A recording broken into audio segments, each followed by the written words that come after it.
Una mañana en plena hora punta, una tremenda explosión sacudió el concurrido aeropuerto de Charlotte, en Carolina del Norte. Las llamas salían por encima de la valla. Era un auténtico caos. Todo el mundo corría para salvar la vida. Los bomberos se desplazaron de inmediato a uno de los principales hangares del aeropuerto, donde se enfrentaron a un infierno. Tardamos un rato en comprender que un avión había chocado con el hangar. Un abarrotado vuelo regional cayó al suelo poco después de despegar. Todos sus ocupantes murieron. Seguimos sin entenderlo. Antes de aquel vuelo, el avión había hecho otros 9 sin ningún problema. Los investigadores identificaron un cúmulo de errores. Bill, tengo una idea. Y descubrieron que los pasajeros de aviones pequeños llevaban años en peligro.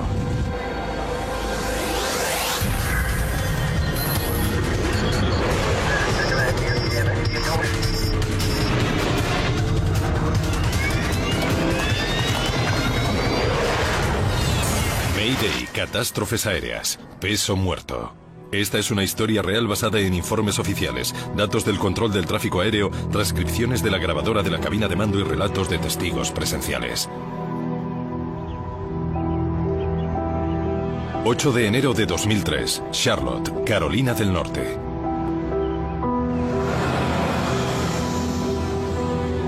La ciudad de 500.000 de habitantes comenzaba a despertar. Aquella mañana temprano se incorporó a su trabajo en el Douglas International Airport de Charlotte la capitana Katie Leslie, piloto de unas líneas aéreas comerciales. Pese a tener tan solo 25 años, hacía ya 3 que esta tejana de nacimiento volaba para Air Midwest. Era una de las capitanas de vuelo más jóvenes de su aerolínea. Hola, Tom. Que tengas un buen vuelo. Leslie, considerada una magnífica piloto, hacía carrera en uno de los aeropuertos de más rápido crecimiento de los Estados Unidos. El aeropuerto de Charlotte era muy importante para los servicios nacionales de US Airways, pues desde allí salían vuelos hacia las principales ciudades de la costa este. Air Midwest prestaba un servicio regular regional por medio de US Airways Express, con una flota de aviones Beechcraft 1900D, aparatos resistentes y fiables, con capacidad para 19 pasajeros, perfectos para realizar trayectos cortos.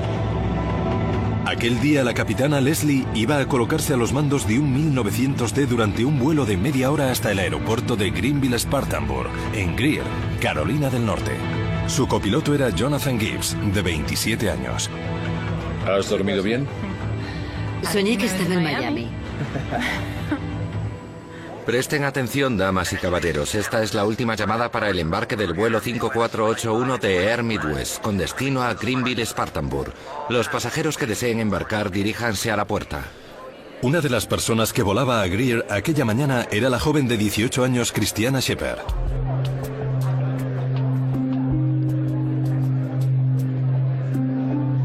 Los padres de Christiana, Doug y Teresa, eran misioneros baptistas que trabajaban en las Azores, en Portugal. Christiana salió el 7 de enero de las Azores. Pasó la noche en el aeropuerto de Boston y a la mañana siguiente tomó el primer vuelo a Charlotte para ir desde allí a Greenville y así regresar a la universidad. Christiana era muy especial. De repente, sin motivo alguno, se me acercaba, me daba un abrazo y me decía: papá, te quiero.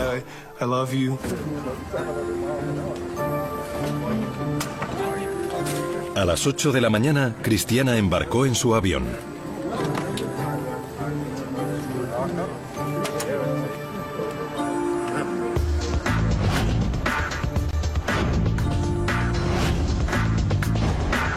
Mientras, como parte de las tareas rutinarias previas al despegue, la tripulación calculó el peso de todo el equipaje, pasajeros y combustible que iría a bordo.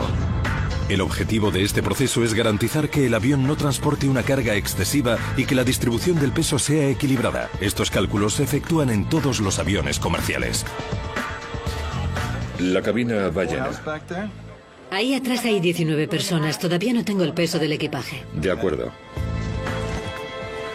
Sin embargo, los maleteros opinaban que tal vez los bultos que estaban cargando pesaran demasiado. Maldita sea. ¿Cuántas tenemos que sacar, capitana? Lo estamos calculando.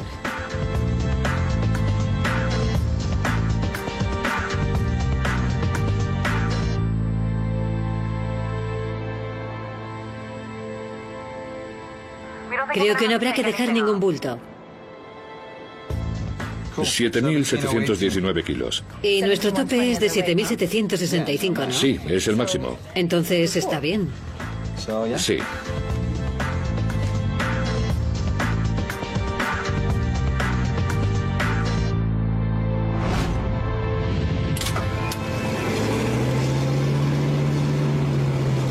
Buenos días, bienvenidos al servicio express de US Airways con destino Greenville, Spartanburg. Es un vuelo muy corto de unos 30 minutos, de modo que pónganse cómodos, enseguida llegamos.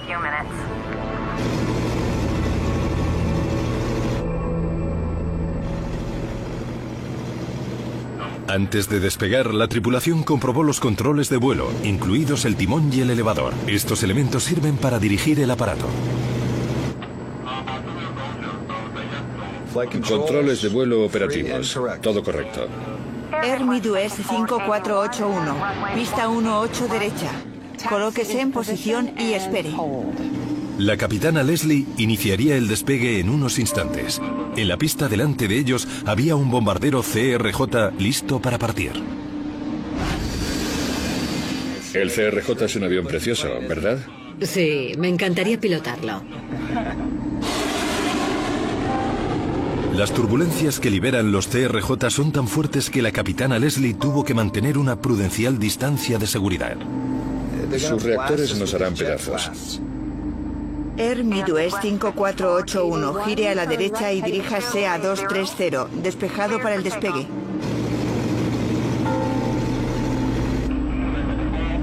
Selecciona potencia de despegue, por favor. Potencia seleccionada. 80 nudos. Comprobación general. A 80 nudos, los pilotos comprobaron que los principales instrumentos funcionaban. Y como todo parecía ir bien, Leslie y Gibbs iniciaron el despegue. Para el control del tráfico aéreo, el despegue del vuelo 5481 discurría con total normalidad. Subamos el tren de aterrizaje. ¿Pero qué? Pero de repente, el morro del avión se levantó bruscamente, pasando de 7 a 45 grados de inclinación. Ayúdame, ¿lo tienes? Lo intento. La tripulación intentaba bajar de nuevo el morro. Al pasar sobre las alas, el aire crea elevación, pero con el morro tan levantado el aire dejaría de fluir de manera uniforme por las alas. El avión perdería su impulso y se precipitaría desde el cielo. Baja el morro. Dios mío, aquí Air Midwest 5481, tenemos una emergencia. Alerta 3, pista 18 derecha, espere. La controladora encargada del vuelo 5481 llamó a los equipos de emergencia. Dios mío. Entonces el avión estaba a 350 metros del suelo, pero de repente perdió impulso, se giró sobre el costado izquierdo y comenzó a caer. La capitana Leslie tiró de la palanca de mando con todas sus fuerzas. Si no lograba que el aparato remontara el vuelo, chocarían contra el suelo.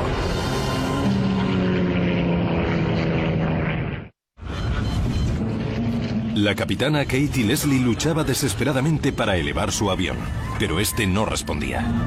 El aparato avanzaba hacia un abarrotado hangar de US Airways.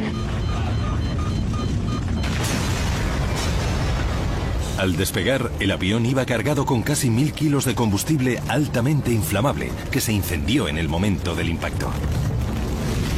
El virulento fuego amenazaba con apoderarse del hangar en cuyo interior había varios aviones y trabajaban cientos de personas.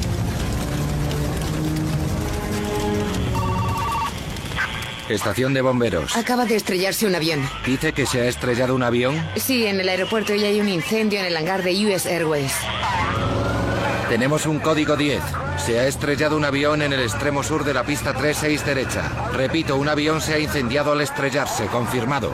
El jefe de bomberos Keith Rogers, de 38 años, se dirigía al trabajo cuando le llamaron para comunicarle un código 10. Un código 10 es un accidente aéreo confirmado. Y lo normal es que un bombero solo tenga que responder a una situación así una vez en toda su carrera. Cynthia Overcash pertenecía al cuerpo de bomberos de Charlotte. Desde aquí no se veía el hangar, pero sí una enorme columna de humo negro que dejaba patente la gravedad de la situación. Código 10 en el aeropuerto. Batallón 1. Batallón 2. En el edificio adyacente, el director de ventas David Isola oyó la explosión. Estaba sentado en mi mesa cuando oí un estruendo. Poco después, uno de los muchachos de la sala de al lado me dijo que había visto estrellarse un avión, de modo que salté a mi furgoneta y me desplacé hasta el lugar. Isola grabó los primeros momentos de la tragedia desde una distancia de 60 metros.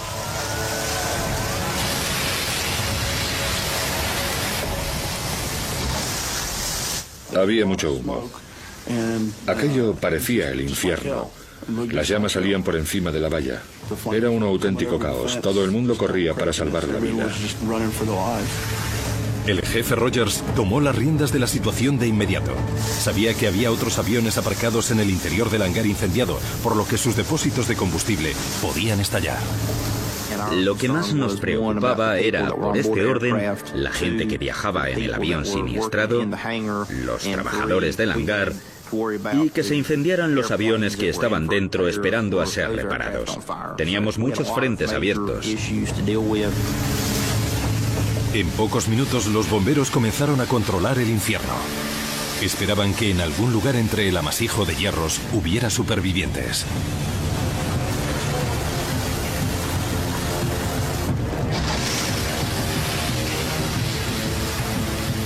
Cuando comprendimos a qué nos enfrentábamos, lo primero que pensamos fue en supervivientes. El jefe Rogers envió a un grupo de bomberos encabezado por Cindy Overcash al corazón de aquel infierno.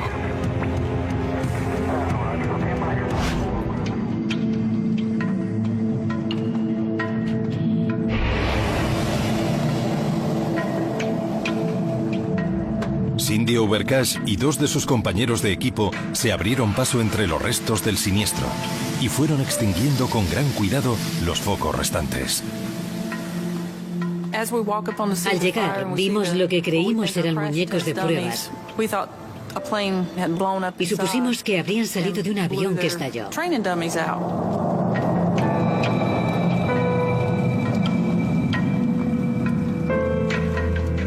Pero pronto comprendimos que esas figuras no eran muñecos.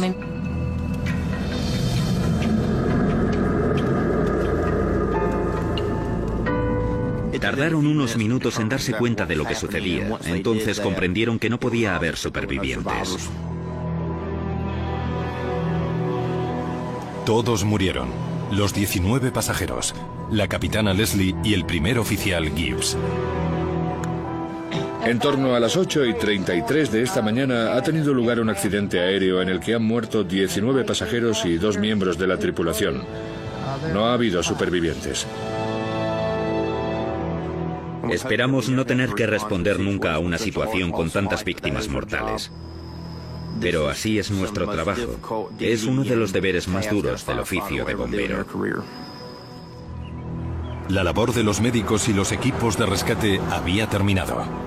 La angustia de los amigos y los familiares de las víctimas, en cambio, no había hecho más que empezar. Iba andando por el salón y de repente me detuve. El corazón me latía a toda velocidad. Pregunté si Cristiana había llamado ya y cuando me dijeron que no, supe de inmediato que algo malo había sucedido. Lo supe. Llamé por teléfono a la universidad y confirmaron mis sospechas. Sí, señora Shepard, dijo aquel hombre, tenemos malas noticias. El avión de su hija se ha estrellado al despegar. Le pregunté si había supervivientes y me dijo que no. Comprendí que tenía que ir a decírselo a Doug, que estaba en el garaje. Es algo imposible de olvidar. Estaba cambiando un fluorescente cuando entró Teresa. ¿Cómo se da una noticia así? Usamos las palabras a diario, pero ¿qué palabras utilizas para destrozarle la vida a alguien? Pese a todo, se lo dije. Le dije...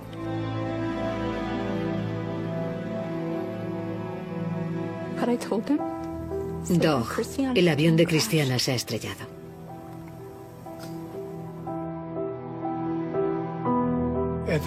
En aquel momento, Mi mundo se desmoronó. Los Shepard y las familias de las otras 20 víctimas querían saber por qué murieron sus seres queridos.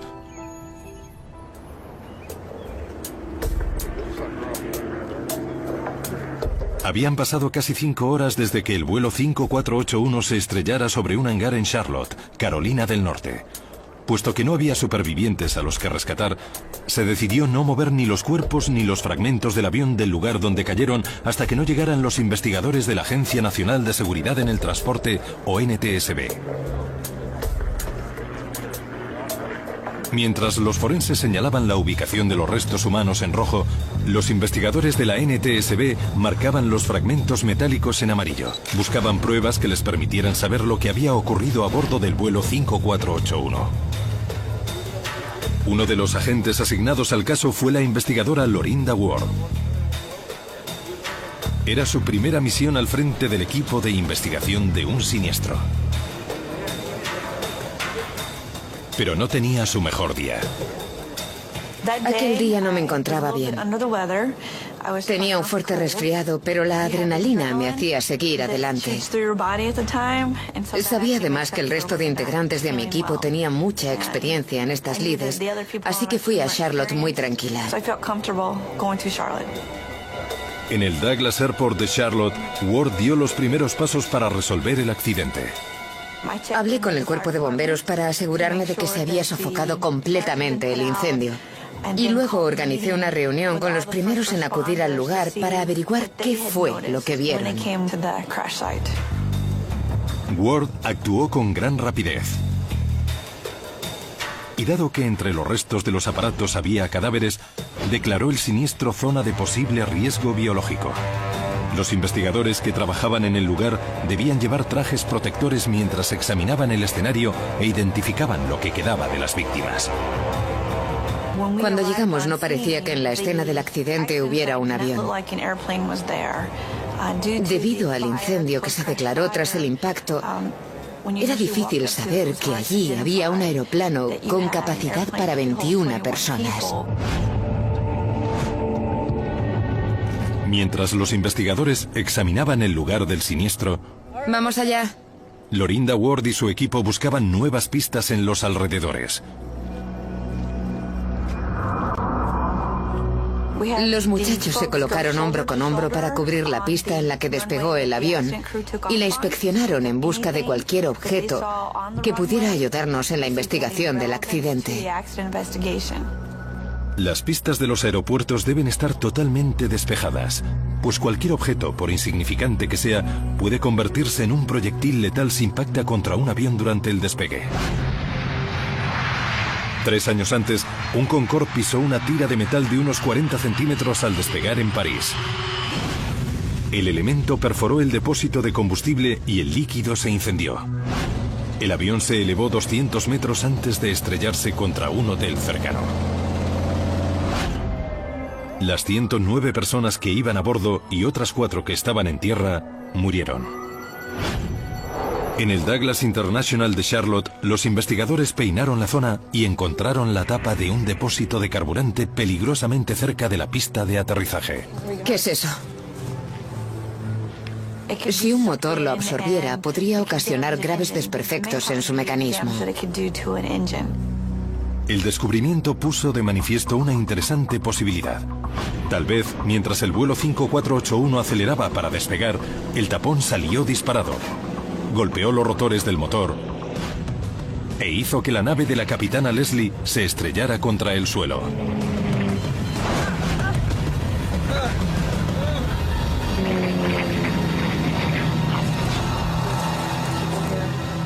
Teníamos que examinar la pieza para comprobar si era relevante para la investigación del accidente, si procedía del propio avión o si pudo dañar el aparato de algún modo.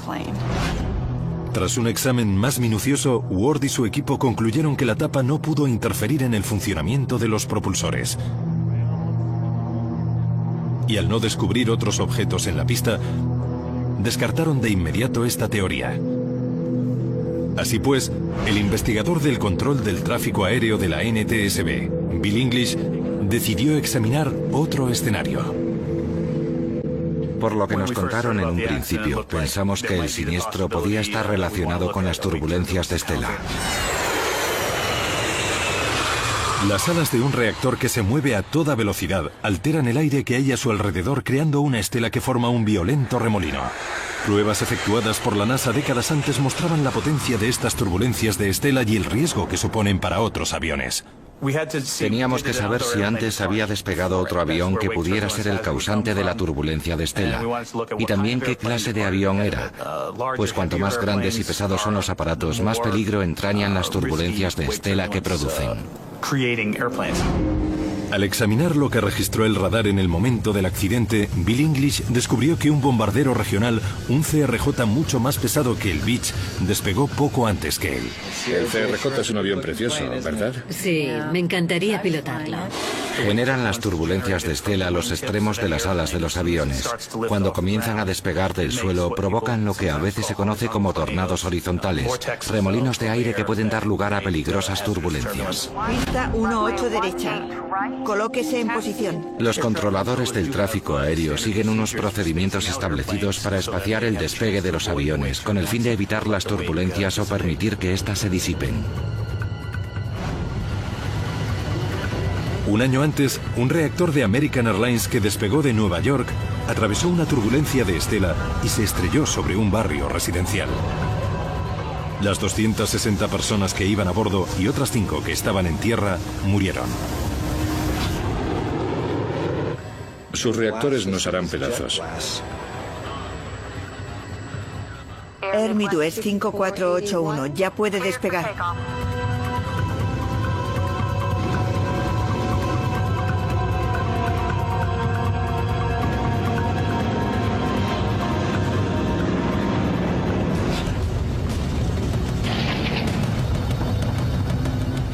Al investigador del tráfico aéreo Bill English le correspondía determinar si la turbulencia de estela del CRJ hizo que el vuelo 5481 se estrellara.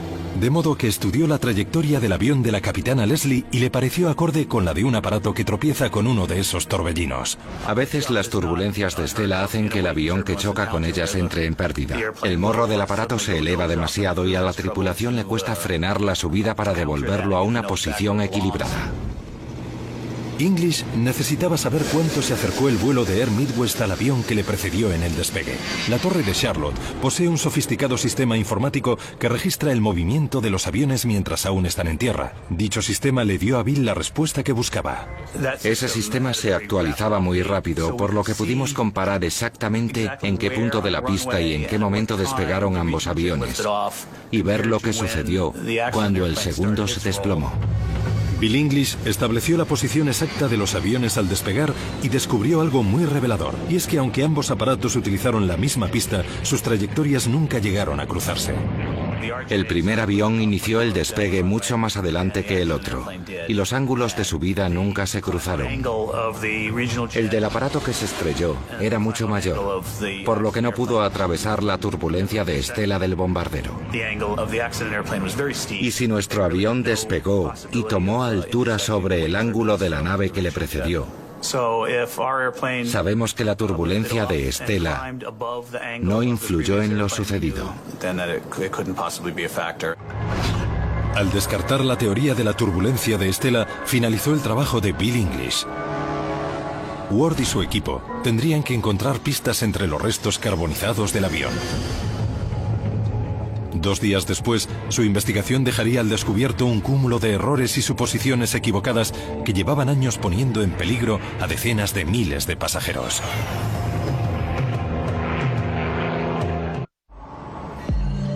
A las pocas horas del accidente, los investigadores localizaron la grabadora de voz de la cabina y la grabadora de datos del vuelo del Air Midwest 5481. Aunque los dispositivos están diseñados para resistir temperaturas de hasta 1100 grados Celsius, ciertas partes de la grabadora de voz se habían derretido. Los expertos fotografiaron los aparatos y los enviaron a analizar. Luego, entre las toneladas de escombros del suelo, descubrieron los fragmentos de los cables de control del elevador. Estos cables, vitales para el manejo del avión, comunican las palancas de control de los pilotos con el elevador. un panel aerodinámico que permite a la nave ascender y descender. Los tensores mantienen los cables tirantes. Para elevarse, los pilotos tiran de la palanca y los cables impulsan el elevador hacia arriba haciendo que el morro suba. Para descender, los pilotos empujan la palanca de control. Los cables bajan el elevador y el morro hace lo propio. Pero al examinar los cables y tensores quemados del Beech de la capitana Leslie, los investigadores detectaron lo que parecía un fallo. Tenían un aspecto raro.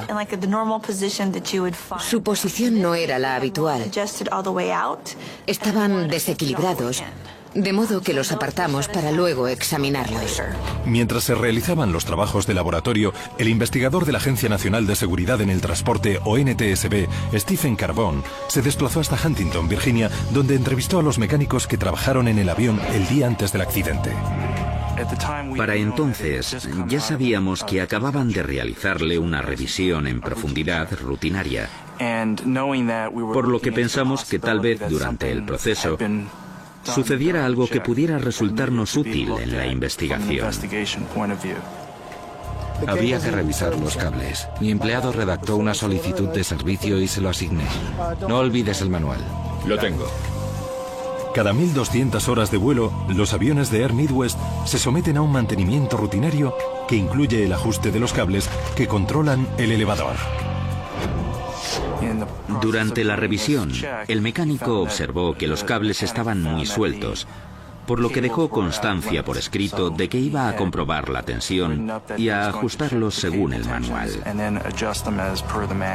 Los mecánicos le contaron a Carbone que la modificación se comprobó y recibió el sello que certificaba su calidad. Creían que el avión estaba correctamente aparejado, tal y como estipulaba el manual. Y a primera vista eso parecía. Tras las labores de mantenimiento, el Beech despegó y aterrizó 9 veces sin incidentes antes de que la capitana Leslie tomara los mandos. Los investigadores recurrieron a la grabadora de datos de vuelo para saber qué sucedió en aquellos vuelos.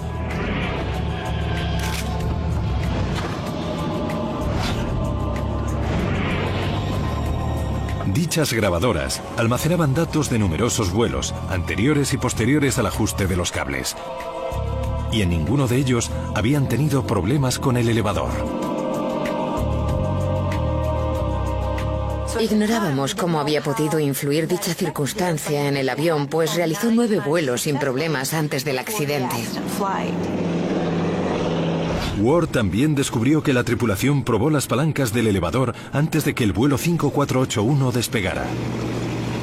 Controles de vuelo operativos. Todo correcto. Air Midwest 5481. Ward y su equipo siguieron profundizando en la investigación para averiguar si la inusual configuración de los cables del elevador pudo influir en el siniestro.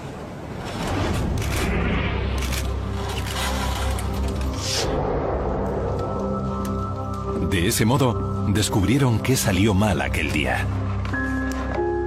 Normalmente ambos tensores tienen casi la misma longitud. Sin embargo, en el avión de la capitana Leslie, uno era visiblemente más largo que el otro. Para establecer la tensión correcta del cable, los mecánicos tiran de los tensores. Pero si se hace demasiada fuerza sobre uno, se acorta, y con él el rango de movimiento de la palanca del elevador. El elevador ha de permitir una inclinación de 14 grados del morro hacia abajo.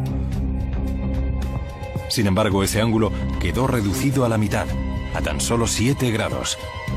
Y el resultado fue fatal.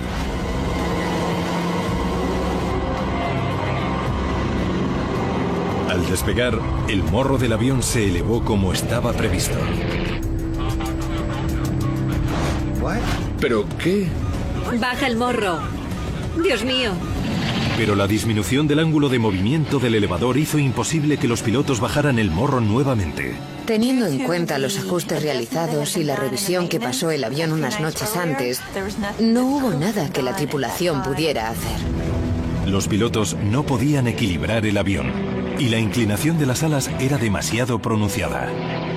El aire dejó de fluir sobre ellas y el aparato comenzó a caer. La lucha de la capitana con el elevador permitió explicar por qué se estrelló aquel día el vuelo 5481. De algún modo el ajuste de los cables fue defectuoso y los pilotos sencillamente no pudieron controlar la inclinación de su nave. Stephen Carbone quería saber cómo era posible que los mecánicos hubieran cometido un error tan garrafal. Sí, lo veo. Así que regresó al hangar para interrogar a los mecánicos que estaban de servicio aquella noche. Y esta vez le contaron una historia distinta. La mayoría de los operarios aún se estaba formando. Los mecánicos que trabajaban allí pertenecían a una subcontrata de la contrata y su experiencia en el Beech 1900D era muy limitada. El encargado de la revisión de aquella noche estaba aprendiendo a realizar esa tarea. Cuando ya tengas colocada la clavija, ajusta el perno del tensor para estirar más el cable. Sí, lo veo.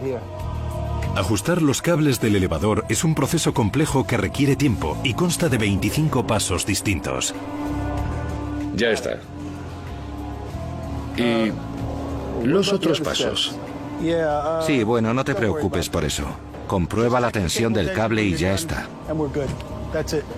Aquella noche el mecánico se saltó 9 pasos, entre ellos uno que consistía en probar el ángulo de movimiento del elevador. Si hubieran seguido los pasos que figuraban en el manual, habrían visto los problemas que surgieron.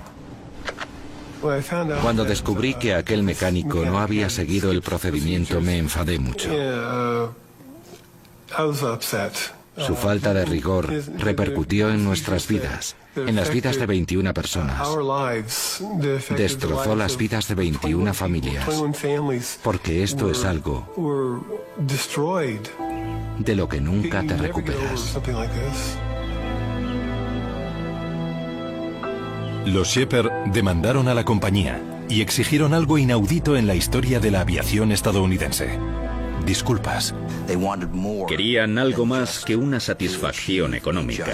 Sentían la necesidad de insistir en el aspecto humano. Deseaban que se pusiera un rostro a las víctimas de estas tragedias. Los Shepard creyeron que su mejor oportunidad de conseguir unas disculpas era poner cara al nombre de Christiana.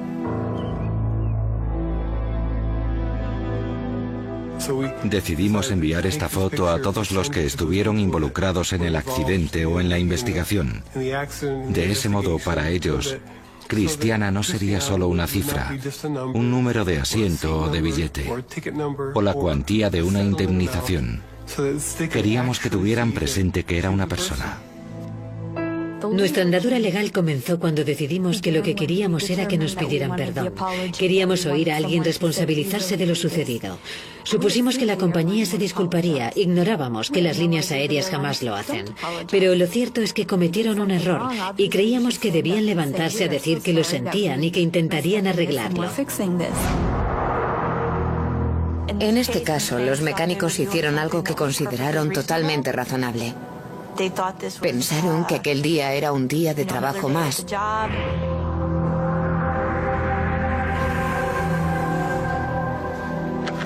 Pero de pronto se encontraron con que 21 personas habían muerto debido a su indolencia. Lorinda Ward y su equipo creían haber encontrado la causa del siniestro. Pero algo no encajaba. ¿Por qué no se manifestó ese funcionamiento defectuoso en los vuelos previos? Seguíamos sin entenderlo. Antes de aquel vuelo, el avión había hecho otros 9 sin ningún problema. Por lo que intentamos determinar qué había tenido de inusual aquel trayecto. Ward debía averiguar qué sucedió en las horas y minutos previos al accidente. ¿Notó algo inusual antes de despegar? El avión iba muy bajo cuando se colocó en posición de despegue. Parecía pesado. Varios testigos afirman que el avión iba muy cargado. Los maleteros dicen que había tantas maletas que les costó cerrar la puerta. Todos los aviones tienen un peso máximo que no ha de sobrepasarse para poder despegar. Y es tarea de los pilotos calcular la carga que va a bordo antes de emprender el viaje. La cabina ballena. ¿Cuántas maletas tenemos que sacar? Lo estamos calculando. La tripulación del vuelo 5481 realizó los cálculos. Bien, 7.719 kilos. En la grabadora de voz de la cabina les oímos repasar los cálculos para asegurarse de que su centro de gravedad estaba dentro de los límites y así poder despegar. Nuestro tope es 7.765. Sí, es el máximo. En cualquier avión, ya sea grande o pequeño, el peso de la carga y de los pasajeros ha de distribuirse de forma equitativa. El punto de equilibrio de un avión es lo que se denomina su centro de gravedad. Y para que un aparato vuele sin problemas, no puede encontrarse ni muy adelante ni muy atrás. Entonces, ¿está bien? Sí. Creo que no habrá que dejar ningún bulto. Los pilotos de Air Midwest sabían cómo calcular el peso y el centro de gravedad. Y utilizaron promedios para realizar dichos cálculos. 80 kilos por pasajero y 9 kilos por maleta. Sabían que su centro de gravedad estaba muy atrás, pero según los cálculos efectuados con las estimaciones de peso, se encontraban dentro de los límites establecidos para poder despegar. No obstante, Ward necesitaba saber si el avión cumplía los requisitos de peso y distribución de la carga imprescindibles para volar. Decidimos revisar el peso de las maletas que iban a bordo, el de los pasajeros y el de la tripulación. Los técnicos pesaron los restos de las maletas quemadas que encontraron en el lugar del siniestro. Doctor, sí, ¿podría decirme cuánto pesaba su paciente la última vez que le visitó? E indagaron sobre el peso real de los pasajeros que se encontraban a bordo aquel día. 96 kilos, 212 libras. Gracias. Cuando recopiló todas las cifras, Ward descubrió que el verdadero peso del vuelo 5481 era de 8.030 kilos, unos 260 kilos superior al autorizado para despegar.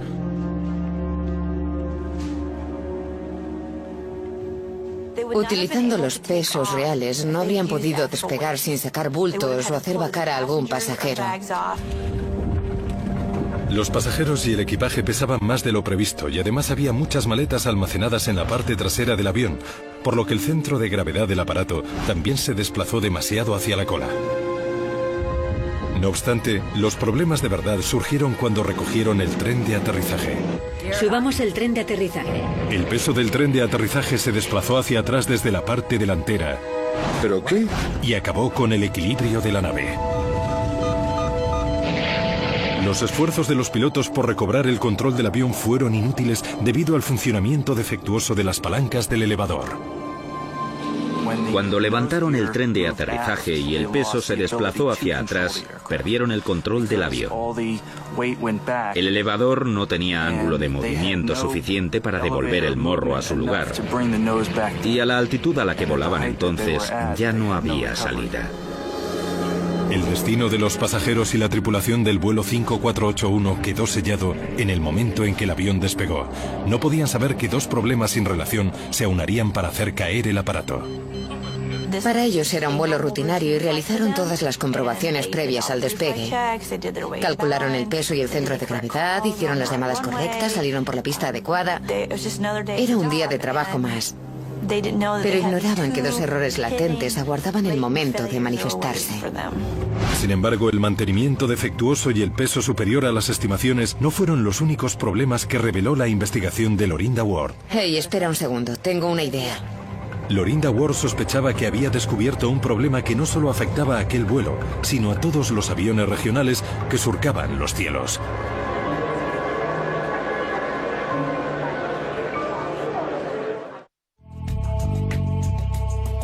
Según los investigadores de la NTSB, cada accidente aéreo hace que volar sea más seguro, y el del vuelo 5481 no fue una excepción.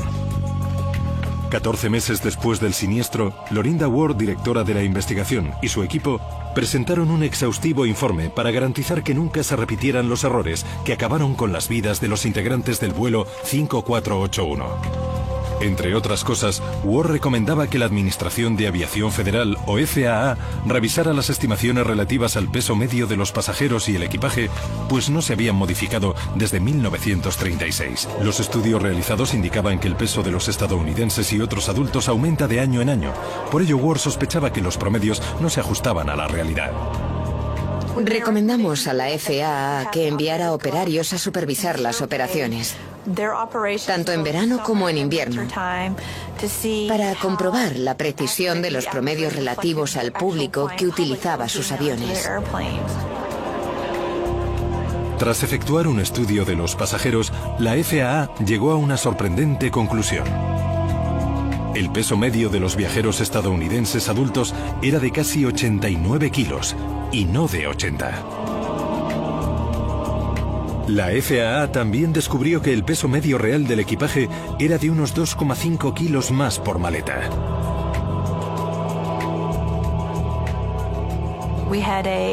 Había que revisar los promedios de peso que se estaban utilizando. Si el 8 de enero de 2003 hubieran estado vigentes los promedios actualizados, el vuelo 5481 no habría podido despegar. La capitana Leslie tendría que haber prescindido de ciertas maletas y pasajeros. Son 7.719 kilos.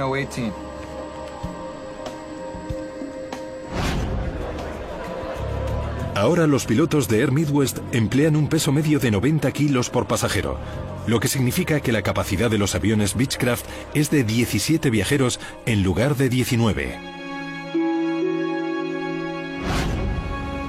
Pero según el informe de Ward, aún con los promedios actualizados, seguiría habiendo un margen de error. Su investigación demuestra que volar en aviones pequeños solo será más seguro cuando las líneas aéreas dejen de guiarse por estimaciones de peso y calculen el peso real a bordo antes del despegue.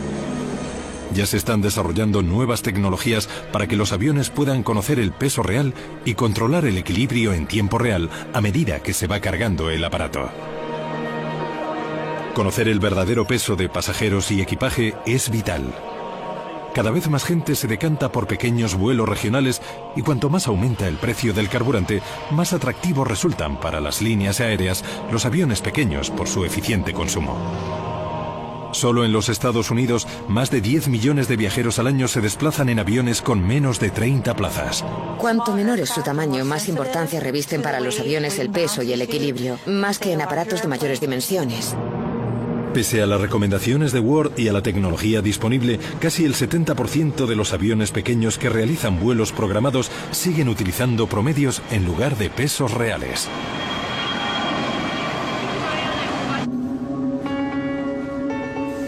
Para Doug y Teresa Shepard, existe otro peligro que amenaza con volver a causar estragos. Si la FAA desempeñó una función activa en el establecimiento de una regulación, también debería intervenir en la subcontratación de los servicios. Si siguen realizándose como en la actualidad, habrá más errores. ¿Y los otros pasos? Sí, bueno, no te preocupes por eso. Comprueba la tensión del cable y ya está. En su informe, Ward sostiene que todos los transportes aéreos han de disponer de una supervisión directa para garantizar que incluso las tareas subcontratadas se lleven a cabo correctamente. Para mí esta investigación fue única porque estuve por primera vez al frente de las operaciones. Pero también porque de la investigación de un pequeño accidente salieron 22 recomendaciones de seguridad. Para los Shepard, las recomendaciones de la NTSB llegaron demasiado tarde. Pero tras una larga batalla legal, consiguieron de Air Midwest algo poco frecuente: una disculpa formal por los errores que le costaron la vida a la joven de 18 años, Christiana Shepard. Me llamo Ron Goldman. Y mi misión aquí hoy es presentar disculpas públicas y pronunciar unas palabras. En casos de aviación no había precedentes de disculpas públicas. Estamos hoy aquí para recordar a las víctimas del vuelo 5481 y ofrecer nuestras disculpas, nuestro pésame y nuestra sincera simpatía a los familiares de los pasajeros y tripulantes que perecieron el 8 de enero de 2003 en el accidente del vuelo 5481 de Air Midwest. La aceptación de una responsabilidad indicaba que las recomendaciones de los investigadores de seguridad no iban a acabar olvidadas en un cajón, sino que se tomarían en serio. De lo contrario, se les podrían exigir responsabilidades públicas y privadas. Cuando día tras día hacemos nuestro trabajo, no debemos olvidar jamás la importancia de la labor que realizamos. Da igual en qué punto del escalafón nos encontremos, ya sea en el más alto o en el más bajo, tenemos responsabilidades. Fue necesario un cúmulo de fallos y cálculos erróneos para derribar el vuelo 5481. Pero hay quien cree que aquel día hubo una persona que actuó de forma admirable: la capitana Katie Leslie. Es cierto que con un avión desequilibrado y unos controles defectuosos nada pudo hacer por solventar la situación, pero tal vez sus últimas decisiones salvaran varias vidas. Para mí es una heroína olvidada. No creo que mucha gente sepa lo que hizo, cuánto luchó para alejarse del hangar y logró que el aparato no impactara justo sobre la nave.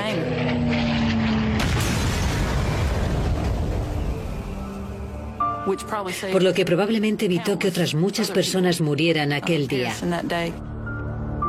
Fue la bombera Cindy Overcash quien encontró el cuerpo de la capitana Katie Leslie entre los restos del siniestro. Y aún hoy siente una conexión especial con la joven piloto. No sé, siento cierta simpatía por ella, no sé por qué. Tal vez simplemente porque fui yo quien la encontré, porque yo estaba allí cuando dejó este mundo. Pensé mucho en ella.